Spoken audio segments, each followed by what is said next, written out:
Hello guys, most welcome. हम कर रहे हैं कॉर्पोरेट अकाउंटिंग, चैप्टर नंबर हमारा 4 चल रहा है, that is redemption of debenture. इस चैप्टर का आज का लेक्चर नंबर 5 है। आज जो मैं टॉपिक कराने वाला हूं, ये टॉपिक बहुत ज्यादा इंपॉर्टेंट है एग्जाम पर्पज से, और अगर ग्रेजुएशन लेवल की बात करें तो वहां पर इस टॉपिक में से क्वेश्चन आने के चांसेस 100% रहते हैं। ओके जी, टॉपिक क्या है? टॉपिक है यहाँ पर डीएसएफ या डीएसएफआई, मतलब इसका फुल फॉर्म है debenture sinking fund. Debenture sinking fund, और इसका मतलब है debenture sinking fund investment fund investment. तो नाम देखा आपने, डीएसएफ डीएसएफ, देखो डीएसएफ डीएसएफ यहां आई लगा दिया। तो debenture sinking fund, debenture sinking fund investment. Debenture sinking fund एक तरह का रिजर्व होता है। एक तरह का क्या होता है? रिजर्व होता है। हम क्या करते हैं, हमको हर साल जो प्रॉफिट होता है, जैसे 2020 में कोई प्रॉफिट हुआ, 2021 में प्रॉफिट हुआ, 2022 में प्रॉफिट हुआ, 2023 में प्रॉफिट हुआ, तो हर प्रॉफिट को हम थोड़ा थोड़ा इस रिजर्व में ट्रांसफर करते हैं। पूरा का पूरा प्रॉफिट शेयर होल्डर में एज अ डिविडेंड डिस्ट्रीब्यूट ना करके, प्रॉफिट का कुछ हिस्सा जो है हम क्या करते हैं, हर साल इस रिजर्व में ट्रांसफर करते हैं, ताकि हमारे पास में कुछ पैसा इकट्ठा हो जाए, और उस पैसे से जब हमारे डिबेंचर का रिडम्पशन ड्यू हो, यानी कि डिबेंचर होल्डर को जब हमें रीपेमेंट करना पड़े, तो इस पैसे का यूज करके, इस रिजर्व का यूज करके हम रिडम्पशन कर सके। हर साल थोड़ा थोड़ा प्रॉफिट साइड में रख रहे हैं, और जब डिबेंचर यानी कि एक तरह का लोन ही होता है, उस लॉन्ग टर्म बोरोइंग यानी कि लोन का रीपेमेंट करने में उस प्रॉफिट का यूज करना, यह है डिबेंचर सिंकिंग फंड। अगर मान लेते हैं हर साल हमने जो है 1-1 लाख रुपए निकाले 4 साल तक, तो हमारे पास कितने आ गए? 4 लाख रुपए आ गए। तो ये 4 लाख रुपए इकट्ठे हो गए, रिडम्पशन के टाइम 4 लाख रुपए यूज आएंगे। लेकिन इससे अच्छा एक और काम हो सकता है। आप क्या करो, इस पैसे को केवल इस रिजर्व में मत रखो, तो आगे कहीं मार्केट के अंदर इन्वेस्ट कर दो। आप मार्केट के अंदर क्या कर दो, इसको इन्वेस्ट कर दो। अच्छा, आप सेफ इन्वेस्टमेंट भी कर सकते हैं, गवर्नमेंट के कोई बॉन्ड्स परचेज कर लो, तो एकदम पैसा सेफ रहेगा। मैं तो कह रहा हूं एफडी करवा दो, कुछ तो बढ़ेगा, 4 लाख से बढ़कर कुछ तो बढ़ेगा। तो उसमें क्या होता है, फिर ये जैसे 1 लाख रुपए आया, इसको यहां इन्वेस्ट कर दिया 1 लाख रुपए को। नेक्स्ट ईयर क्या किया, इस 1 लाख रुपए की सेकंड इंस्टॉलमेंट जो हम निकाल रहे हैं, वो तो हम लिया ही लिया 1 लाख रुपीज, प्लस इस 1 लाख रुपए के ऊपर वाला इंटरेस्ट, इन दोनों को इन्वेस्ट कर दिया। थर्ड ईयर में क्या किया, ये 1 लाख तो है ही, प्लस इन सब के ऊपर ये 1 लाख रुपए, ये 1 लाख रुपए, और ये जो इंटरेस्ट है, इन सबको मिला करके उसके ऊपर मिलने वाले इंटरेस्ट को री इन्वेस्ट कर दिया। तो इससे क्या होगा, ऐसा करने से हमारे पास केवल जब हम रिडम्पशन ड्यू होगा, हमें डिबेंचर होल्डर को पेमेंट करना पड़ेगा, रिडम्पशन करना पड़ेगा, तो 4 लाख रुपए नहीं रहेंगे, उससे ज्यादा हो जाएंगे, तो अच्छा रहेगा। तो बस यही कॉन्सेप्ट है इसका, कोई बड़ा कॉन्सेप्ट नहीं है। बस एक चीज ध्यान रखना, ये हम इन्वेस्टमेंट, जो इंटरेस्ट यहां से मिलेगा ना, उसको री इन्वेस्ट करते जाएंगे करते जाएंगे, लेकिन जब लास्ट ईयर आएगा, जब रिडम्पशन की डेट आ जाएगी, उस साल हम री इन्वेस्ट नहीं करेंगे। क्यों? क्योंकि हमें तो रिडम्पशन करना, पेमेंट करना है, तो हम इन्वेस्ट क्यों करेंगे? उल्टा ही क्या करेंगे, लास्ट में जब रिडम्पशन ड्यू हो जाएगा, उस दिन हम उस ये सारे इन्वेस्टमेंट बेच देंगे, और वहां से जो पैसा आएगा, उस पैसे से हम रीपेमेंट कर देंगे डिबेंचर होल्डर को, जिसको हम रिडम्पशन भी बोलते हैं। ओके, ठीक है जी। इसका मैं आपको एक न्यूमेरिकल क्वेश्चन कराता हूं, उससे आपको बहुत अच्छे से समझ में आएगा। इसमें होता क्या है, एग्जाम में दो क्वेश्चन, दो अकाउंट पूछे जाते हैं, डिवेंचर सिंकिंग फंड अकाउंट बनाओ और debenture sinking fund investment account बनाओ। तो दो अकाउंट पूछे जाते हैं, तो वो दो अकाउंट कैसे बनाने होते हैं, क्वेश्चन किस तरीके का आता है, उसका मैं आपको यहाँ फटाफट से एक न्यूमेरिकल क्वेश्चन सॉल्व करवा देता हूँ। तो यहां पर क्वेश्चन आ गया है आपके सामने, देखिए मैंने बोर्ड पे ले लिया है। अब इस क्वेश्चन को पढ़ते हैं और वो दोनों अकाउंट हम बनाते हैं। क्वेश्चन में लिखा हुआ है, एक्स लिमिटेड ने इशू किए हैं 5 लाख रुपए के 10% डिवेंचर्स। किनको? डिवेंचर होल्डर को। कितने रुपए के? 5 लाख रुपए के 10%। हम उनको क्या करेंगे, 5 लाख का 10% होता है 50,000। हर साल डिवेंचर होल्डर को इंटरेस्ट पे करते रहेंगे, इंटरेस्ट पे करते रहेंगे। लेकिन इनको रिडीमेबल करना है आफ्टर 5 ईयर। 5 साल बाद में हमें क्या करना है, जैसे 5 साल कंप्लीट हो जाएंगे, हमें डिवेंचर होल्डर को 5 लाख रुपए लौटाने पड़ेंगे, और फिर इंटरेस्ट देना बंद कर देंगे। तो इसी को बोलते हैं रिडम्पशन ऑफ डिवेंचर। लेकिन 5 साल बाद में ये जो 5 लाख रुपए हमें वापस रीपे करने, ये कहां से आएंगे? क्योंकि हमने जब इशू किया तब 5 लाख रुपए लिए, उसको तो हमने अपने बिजनेस में डाल दिए, जिस पर्पज से लिया था उस पर्पज के लिए उसको उपयोग करना। मान लेते कोई मशीन परचेज कर ली, मान लेते कोई फैक्ट्री में लगा दिए, वो पैसा तो खर्च हो गया और इंटरेस्ट हम पे करते जा रहे हैं।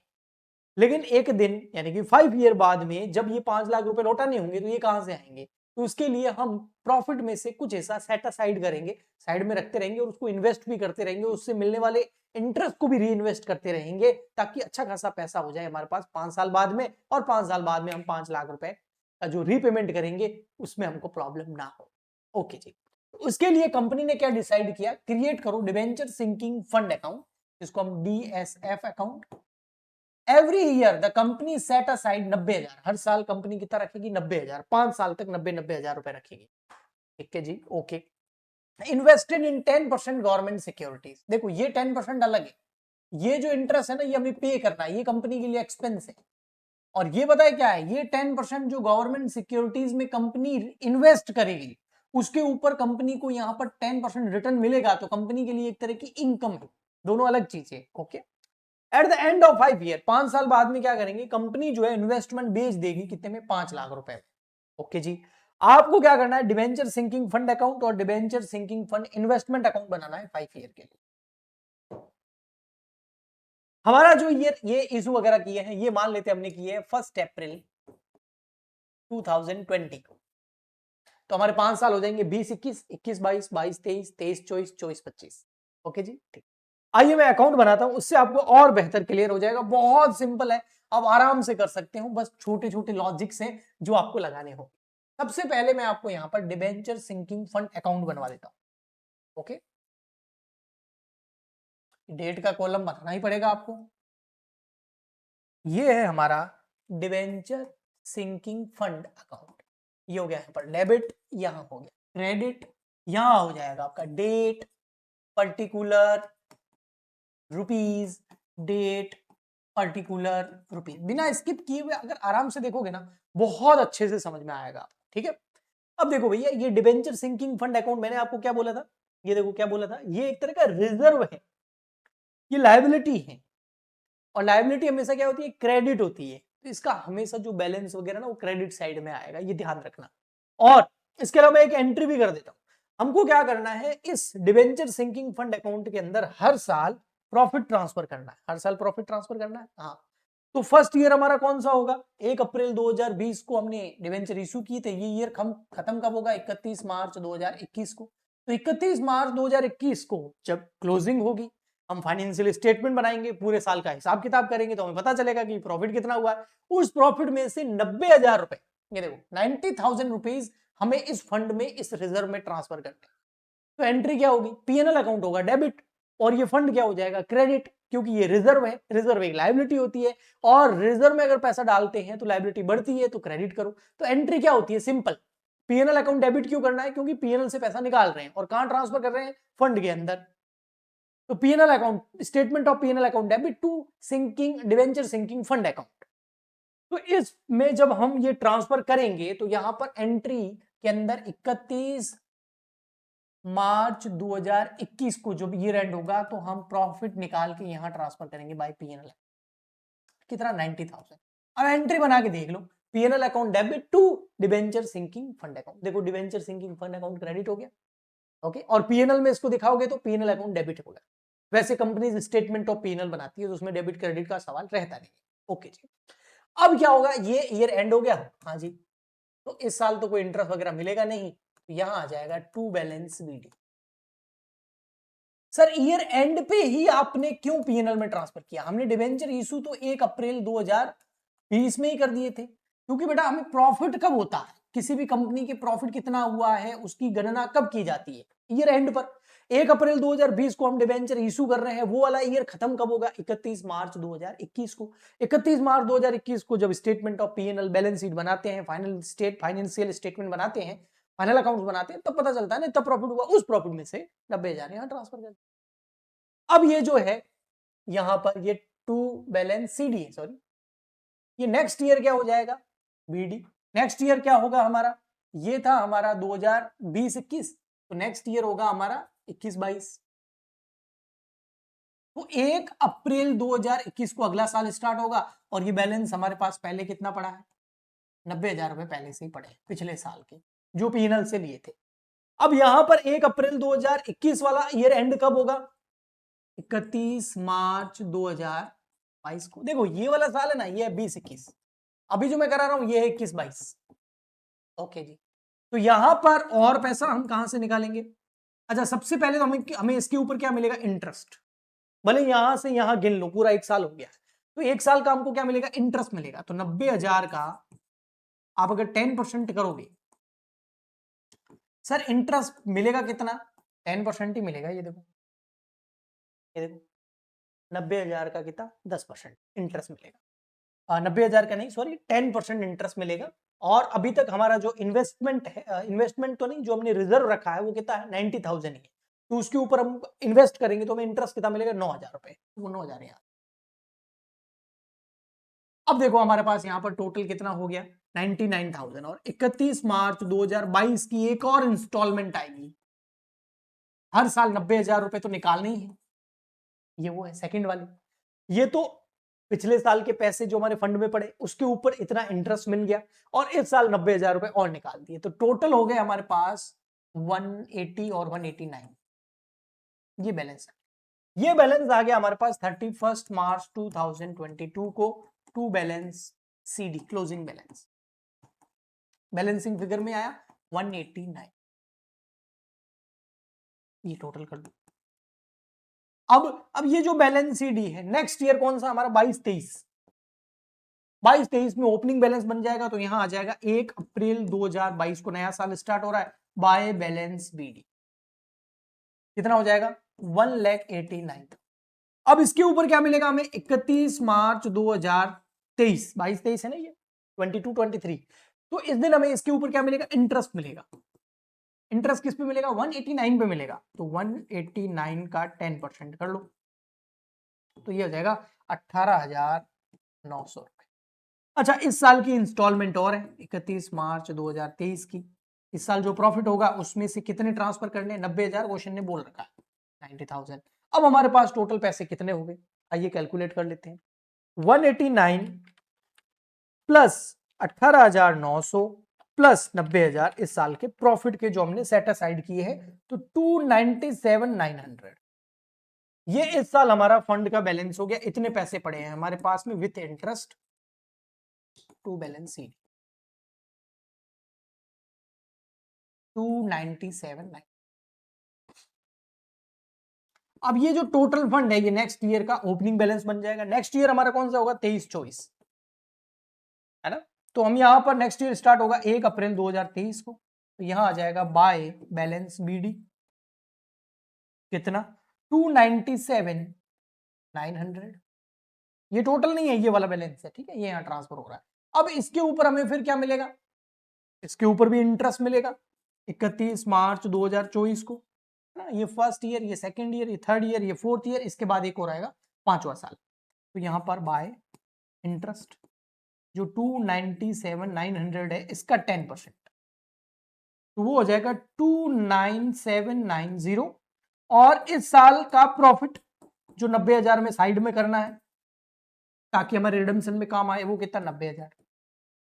तो ये फोर्थ ईयर तक हमारा टोटल फंड कितना हो गया, आइए टोटल करवा देता हूं, प्लस 90,000, 4,17,690 रुपए। ओके जी। अब ये 4,17,600 रुपए जो है, 31 मार्च 2000 रुपए जो है, ये यहां पर हो जाएगा बैलेंस क्लोजिंग 23-24 का, 23-24 का 4,17,690 टोटल कर लेंगे, 4,17,690 यहाँ हो ही गई है। अब एक साल और बच गए, 4 साल कंप्लीट हो गए हमारा। लास्ट ईयर बच गया हमारा।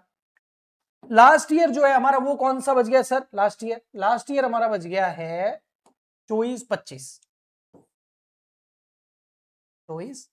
2024 और 2025। तो यहां पर ये जो क्लोजिंग बैलेंस है, ये नेक्स्ट ईयर 1 अप्रैल 2025 से 24 से नया साल स्टार्ट हो रहा है, उस दिन ये ओपनिंग बैलेंस बन जाएगा 4,17,690। अब इसके ऊपर हमें क्या मिलेगा, इस ईयर के एंड में इंटरेस्ट मिलेगा बाय इंटरेस्ट। कितना मिलेगा 4,17,690 का 10%, तो ये हो जाएगा 41769। और इस साल हमने पीएनएल से हर बार की तरह 90,000 रुपए और साइड में रख लेने हैं 90,000। तो अब हमारा जो फंड है टोटल बढ़ करके वो कितना हो गया, वो टोटल फंड कितना हो गया। अब देखो, अब हमको क्या करना है, यहां पर थोड़ा सा लास्ट ईयर में आपको ध्यान रखना है। देखो अब मैंने क्या किया है, फर्स्ट ईयर कंप्लीट कर लिया, फर्स्ट ईयर में तो कोई प्रॉब्लम नहीं थी, 90,000 ईयर एंड पे निकाले थे तो उसके ऊपर इंटरेस्ट नेक्स्ट ईयर ही मिलेगा। फिर नेक्स्ट ईयर जो ओपनिंग बैलेंस था उसके ऊपर इंटरेस्ट मिला, पीएनएल से और निकाले। फिर थर्ड ईयर में ओपनिंग बैलेंस पे इंटरेस्ट मिला और पीएनएल से और निकालेंगे। फोर्थ ईयर में ओपनिंग बैलेंस पे इंटरेस्ट मिला और पीएनएल से और निकालेंगे। और ये लास्ट फिफ्थ ईयर है। सर कैसे पता चला, 5वें साल के एंड में तो रिडम्पशन करना है, तो 5वां साल आ गया, उसका ओपनिंग बैलेंस पे इंटरेस्ट मिल गया और 5वें साल में 90,000 रुपए जो इंस्टॉलमेंट है वो हमने और निकाल दी, प्रॉफिट को साइड में रख दिया। लेकिन फिफ्थ ईयर को हमें क्लोज नहीं करना है, यानी कि इसको क्लोज करके और यहां पर बैलेंस सीडी नहीं करना है, क्योंकि ये रिडम्पशन वाला ईयर है। तो हमें क्या करना है, डिबेंचर सिंकिंग फंड अकाउंट के लास्ट ईयर तक, जिस दिन 5वां साल में रिडम्पशन करना वहां तक इसको बना करके क्लोज नहीं करना, छोड़ देना है। और इसके बाद में हमें debenture sinking fund investment account बनाना है। पहले वो क्लोज होगा फिर ये क्लोज होगा। कैसे, आइए मैं बताता हूं और क्यों। तो सबसे पहले तो मैं बना देता हूं यहां पर debenture sinking fund investment account. ये हमारा है debenture sinking fund investment account. Debenture sinking fund investment account, यानी कि जो उस रिजर्व में पैसा डाला था ना उसको आगे हम क्या करेंगे, री इन्वेस्ट करेंगे। देखो कैसे,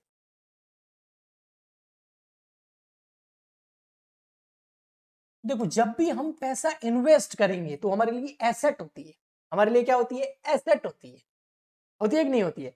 देखो रिजर्व में पैसा ट्रांसफर करते हैं तो लायबिलिटी होती है, इन्वेस्टमेंट करोगे तो एसेट होगी। और फर्स्ट इन्वेस्टमेंट हम कब करेंगे, ये देखो फर्स्ट इन्वेस्टमेंट हम कब करेंगे, जब हमने पीएनएल से पैसे निकाले। कब, 31 मार्च 2021 को पीएनएल से कितने निकाले थे, 90,000 रुपए। तो उस 90,000 को हम आगे क्या कर देंगे, इन्वेस्ट कर देंगे 31 मार्च 2021 को। और इन्वेस्ट करोगे तो टू बैंक, पैसा तो जाएगा ना, कितना, 90,000। और इस साल इसके ऊपर कोई भी इंटरेस्ट वगैरह तो मिलेगा ही नहीं, तो ये 31 मार्च 2021 का ही बैलेंस हो। उसमें बैलेंस डेबिट में आता था क्योंकि रिजर्व है, लायबिलिटी है। इसमें बैलेंस ओपनिंग बैलेंस डेबिट में आएगा और क्लोजिंग बैलेंस क्रेडिट में आएगा, क्योंकि ये इन्वेस्टमेंट है। उसकी स्टार्टिंग क्रेडिट साइड से होती है, इसकी स्टार्टिंग डेबिट साइड से होती है। 90,000 ये बैलेंसिंग फिगर में आ गया। अब ये जो बैलेंस है, देखो ओपनिंग बैलेंस यहाँ डेबिट में आएगा क्योंकि एसेट है। नया साल कौन सा होगा हमारा, ये तो था हमारा 20-21, अब आएगा हमारा 21-22। तो 1 अप्रैल 2021 को यहाँ लिखेंगे हम टू बैलेंस बीडी। पहले से हमारे पास इन्वेस्टमेंट कितना पड़ा है, 90,000। इस बार और इन्वेस्ट करना है, हाँ इन्वेस्ट तो करना ही है। कितना करना है और कब करना है, वो करना हमें 31 मार्च 2022 को, जब ईयर एंड होगा उस दिन हमें और पैसा इन्वेस्ट करना है। और पैसा क्या इन्वेस्ट करना है, एक तो 90,000 रुपए हमारी इंस्टॉलमेंट जो हर साल जाएगी। ये फर्स्ट ईयर गई थी, देखो 90,000 फर्स्ट ईयर ओनली इंस्टॉलमेंट ही गई थी, उसके ऊपर इंटरेस्ट तो कुछ था ही नहीं, तो जीरो। लेकिन सेकंड ईयर में हमें 90,000 तो डालेंगे ही डालेंगे, उसके अलावा इसके ऊपर, इस 90,000 के ऊपर जो 10% हमें क्या मिलता है, इंटरेस्ट मिलता है, उसको भी हम क्या करेंगे, इन्वेस्ट करें। तो इस बार हम इन्वेस्ट कितना करेंगे, 99,000 रुपीज इन्वेस्ट करें। ये देखो टू बैंक, पहले साल हमने ओनली 90,000 रुपए ही इन्वेस्ट किए थे। लेकिन सेकंड ईयर में क्या करेंगे, 90 तो पहले से इन्वेस्ट किए हुए हैं, 90,000 सेकंड जो इंस्टॉलमेंट है, या सेकंड जो सेकंड ईयर का जो प्रॉफिट है वो है। लेकिन ये जो 90,000 है इसके ऊपर 10,000 जो 10% जो इंटरेस्ट मिला 9,000, वो भी इन्वेस्ट करेंगे। तो टोटल 99,000 रुपीज हम क्या कर देंगे, इन्वेस्ट कर देंगे। तो टोटल हमारा इन्वेस्टमेंट हो जाएगा 189। और यहां पर 31 मार्च 2022 को हमारा बैलेंस हो जाएगा, टोटल इन्वेस्टमेंट हमारी एसेट कि भैया 189,000 रुपीज के हमारे पास इन्वेस्टमेंट पड़े हैं। जब रिडम्पशन करेंगे ना तब बेचेंगे, लेकिन अभी तो रिडम्पशन करना नहीं है, 5वें साल में करना है, अभी तो दूसरा साल हुआ है। तो थर्ड ईयर में चलते हैं, थर्ड ईयर हो जाएगा हमारा 22-23, ये 21-22 तो 22-23। थर्ड ईयर स्टार्ट होगा 1 अप्रैल 2022 में। उस दिन हमारे पास पहले से इन्वेस्टमेंट कितने पड़े हैं, ओपनिंग बैलेंस ये रहा, ये जो क्लोजिंग है ना, ये यहाँ ओपनिंग हो जाएगा 180। और फिर हमें इस ईयर के एंड में 31 मार्च 2023 को और इन्वेस्टमेंट करने हैं टू बैंक। एक तो 90,000 रुपए की इंस्टॉलमेंट हर साल जाएगी ही जाएगी, इसके अलावा इंटरेस्ट। इंटरेस्ट किस पे? ओपनिंग बैलेंस पर। ओपनिंग बैलेंस यहाँ कितना था? 90,000, उसका 10% 9,000। यहाँ कितना? 189 का था 10% 18,900। ये भी हम क्या करेंगे? इन्वेस्ट करेंगे। तो 90,000 प्लस 18,900, तो हमारा टोटल हो जाएगा यहाँ इन्वेस्टमेंट 1,08,900 22-23 में। इंस्टॉलमेंट प्लस इंटरेस्ट जो मिला था वो भी री इन्वेस्ट कर दिया, और यहां पर हमारा टोटल जो इन्वेस्टमेंट है वो बढ़ के हो जाएगा 297,900। तो यहां आ जाएगा 31 मार्च 2023 को बाय बैलेंस सीडी टोटल हमारा इन्वेस्टमेंट हो गया 297,900। यहां जब मैं कैलकुलेशन कर रहा था टोटल मेरा रिजर्व हो गया, मेरा फंड हो गया, ऐसा बोल रहा था। यहां मैं बोल रहा हूं टोटल मेरा इन्वेस्टमेंट हो गया। और ये 3 साल पूरे हो गए, अब आता है हमारा 4th ईयर। तो ये जो है ना टोटल हमारा इन्वेस्टमेंट, यानी कि हमारे 23-24 साल का ओपनिंग बैलेंस बन जाएगा 1 अप्रैल 2023 को। टू बैलेंस बीडी कितना? 297,900। इतने इन्वेस्टमेंट पहले से पड़े हैं, और इस साल के एंड में 24 में हम 23-24 के एंड में हम इसमें और पैसा डालेंगे। एक तो 90,000 रुपए तो डालनी है, वो री इन्वेस्ट करनी है। उसके अलावा इसके ऊपर ओपनिंग बैलेंस पे जो इंटरेस्ट मिलेगा 29,790 का 10%। ठीक है, तो ये भी हम इन्वेस्ट कर देंगे। तो टोटल कितना इन्वेस्ट करेंगे? 90,000 प्लस 29,790, तो ये हो जाएगा हमारा 1,19,790। तो टोटल हमारा जो इन्वेस्टमेंट है वो हो जाएगा 297,900, 4,17,690। ये टोटल हमारा इन्वेस्टमेंट हो जाएगा 4,17,690। और 31 मार्च 2024 का ये क्लोजिंग बैलेंस है। इस दिन 24 के एंड तक हमारे पास इतने इन्वेस्टमेंट, इतने रुपए के इन्वेस्टमेंट पड़े।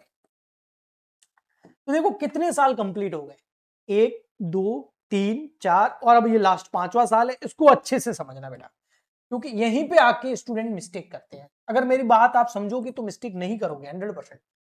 अब ये कौन सा ईयर हो गया? 24-25। 31 मार्च 2025 को हमें रिडम्पशन करना है, याद रखना, रीपेमेंट करना, तो इन्वेस्टमेंट बेच देंगे।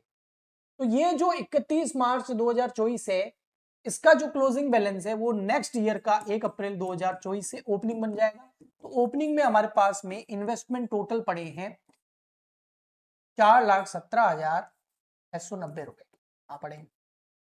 अब इस ईयर के एंड में 31 मार्च 2025, हाँ ये रिडम्पशन की डेट भी है, इस दिन हम और री इन्वेस्ट कर देंगे। एक तो जो हमें 90,000 रुपए मिले हैं वो, और एक इसके ऊपर मिलने वाला 41,769 रुपए। क्या मैं ये इन्वेस्ट कर दूं? नहीं भैया, नहीं कर सकते। क्यों? क्योंकि इन्वेस्ट कर दोगे तो फिर रिडम्पशन किसका करोगे? भैया रिडम्पशन की डेट आ गई है, यही तो है रिडम्पशन की डेट। तो इस साल का प्रॉफिट जो है ना उसको इन्वेस्ट मत करो, उल्टा उसको यूज करो, हमें हमारे काम आएगा वो। इसीलिए बोलते हैं, मैंने पहले भी बोला था जब मैंने कॉन्सेप्ट समझाया था, कि जिस साल हमें रिडम्पशन करना है, रीपेमेंट करना है, उस साल हम उस जो प्रॉफिट साइड में रखते हैं और जो उसके ऊपर इंटरेस्ट हमें मिला है टोटल, उसको री इन्वेस्ट नहीं करेंगे। इसलिए लास्ट ईयर में टू बैंक करके री इन्वेस्ट नहीं करना है। उल्टे जो हमारे पास ये इन्वेस्टमेंट पड़े हैं इसको बेच दो। जब हम खरीदते हैं ना तो टू बैंक आता है, जब हम बेचेंगे तो बाय बैंक। 31 मार्च 2025 को हम ये सारे इन्वेस्टमेंट 4,17,690 रुपए के इन्वेस्टमेंट इसको बेच देंगे तो बाय बैंक। कितने रुपए में बेचेंगे तो वो क्वेश्चन में लिखा हुआ ये रहा। At the end of the 5th year the investment realise 5 lakh rupees. जो इन्वेस्टमेंट उसको बेच के 5 लाख रुपए वसूल कर लिए, तो री इन्वेस्ट कहां करेंगे? हम तो बेच रहे हैं इस डेट को, इसलिए मैंने इन्वेस्ट नहीं किया। इस 5 लाख रुपए में हमने इन्वेस्टमेंट बेच दी। तो इन्वेस्टमेंट थे 4,17,690 रुपए में, 90 रुपए के, लेकिन उसको बेचा है 5 लाख रुपए में। तो देखो भैया कंपनी को क्या हो गया? फायदा हो गया, प्रॉफिट हो गया, कैपिटल गेन हो गया। और उस प्रॉफिट को हम ट्रांसफर कहां करेंगे बताए? डिबेंचर सिंकिंग फंड अकाउंट के अंदर। इसलिए बोला था मैंने उसको क्लोज नहीं करना है, रिजर्व है ना उसमें ट्रांसफर करेंगे। कितना? जो भी बैलेंसिंग फिगर आएगा। तो 5 लाख में से लेस कर दो, माइनस 4,17,690, तो आ गया 82,310, 82,310। अब एंट्री करके देखो, तो एंट्री बना के देखो, मैं कुछ नहीं बोलने वाला। आप खुद कर सकते हो। ये एंट्री बना के देखो, debenture sinking fund investment account debit to debenture sinking fund account. तो डिबेंचर सिंकिंग फंड अकाउंट क्या हो रहा है, क्रेडिट, कब, 5वें साल की ईयर एंड पर।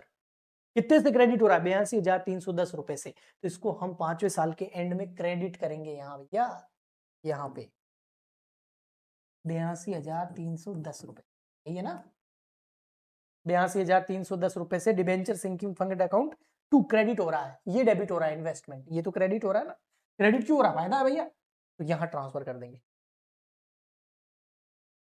अच्छा ये पैसा कहां से आया, by debenture sinking fund investment account.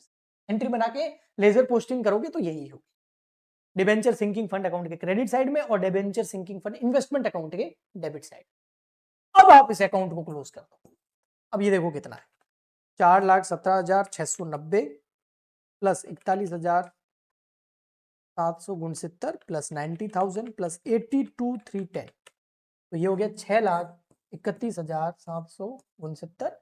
इसको हम ट्रांसफर कर देंगे 31 मार्च 2025 को, कहा, जनरल रिजर्व। और जनरल रिजर्व में ट्रांसफर करेंगे ना, तो जनरल रिजर्व का यूज हम कहां कर देंगे, रिडम्पशन करने में। ओके जी, इस तरीके से आप डिबेंचर सिंकिंग फंड अकाउंट और debenture sinking fund investment account बना सकते हैं। बस आपको एक ही चीज ध्यान रखनी है, ये एक तरह का रिजर्व है, इसमें हम जो प्रॉफिट है उसको सेट असाइड करते रहेंगे और नेक्स्ट ईयर से इंटरेस्ट मिलता रहेगा और एंड ईयर तक मिलेगा। लेकिन एंड वाला ईयर जो है उसको हम क्लोज नहीं करेंगे, उसके बाद हम क्या करेंगे, पहले इन्वेस्टमेंट अकाउंट बनाएंगे। फर्स्ट ईयर में इन्वेस्ट कर देंगे 90,000, उसके बाद नेक्स्ट ईयर में जो इन्वेस्ट करेंगे उसके ऊपर इंटरेस्ट भी मिलेगा ओपनिंग बैलेंस पर। फिर नेक्स्ट ईयर में जो ओपनिंग बैलेंस है उसके ऊपर इंटरेस्ट प्लस जो हमारी इंस्टॉलमेंट है, 4th ईयर तक करेंगे। 5th ईयर में हम क्या करेंगे, इन री इन्वेस्ट नहीं करेंगे, उल्टा जो इन्वेस्टमेंट है उसको बेच देंगे और उसको बेचने से या तो प्रॉफिट होगा या लॉस होगा। इधर बैलेंस आ रहा है तो हमको प्रॉफिट हो रहा है, इधर बैलेंस आएगा तो लॉस होगा। और उसकी ऑपोजिट साइड में, डिबेंचर सिंकिंग फंड की ऑपोजिट साइड में वो ट्रांसफर हो जाएगा लास्ट ईयर में और फिर उस अकाउंट को क्लोज कर देंगे और जो भी बैलेंसिंग फिगर आ रहा है उसको जनरल रिजर्व में ट्रांसफर कर देंगे। तो आई होप आपको अच्छे से समझ में आ गया होगा कि इन दोनों अकाउंट को कैसे मैनेज करना है। इसके अलावा डिबेंचर अकाउंट और उसकी एंट्रीज करना तो बहुत ईजी है, मतलब सिंपल ही है। एक बार डिबेंचर अकाउंट बना दो, क्रेडिट साइड में 5 लाख रुपए आ जाएंगे, फिर वो बैलेंस आगे से आगे ट्रांसफर होता जाएगा और लास्ट ईयर में उस डिबेंचर होल्डर में ट्रांसफर कर देंगे और टू बैंक करके पेमेंट कर देंगे, तो वो सिंपल है। तो आई होप आपको अच्छे से समझ में आया होगा ये दोनों अकाउंट। अगर समझ में आया है तो प्लीज कमेंट करके बताएं और इस वीडियो को ज्यादा से ज्यादा लाइक करें, चैनल को ज्यादा से ज्यादा सब्सक्राइब करें ताकि मैं आपके लिए इसी तरीके के लेक्चर कंटिन्यू लाता रहूं। हम मिलते हैं नेक्स्ट लेक्चर में, आज के लिए इतना ही, तब तक के लिए गुड बाय।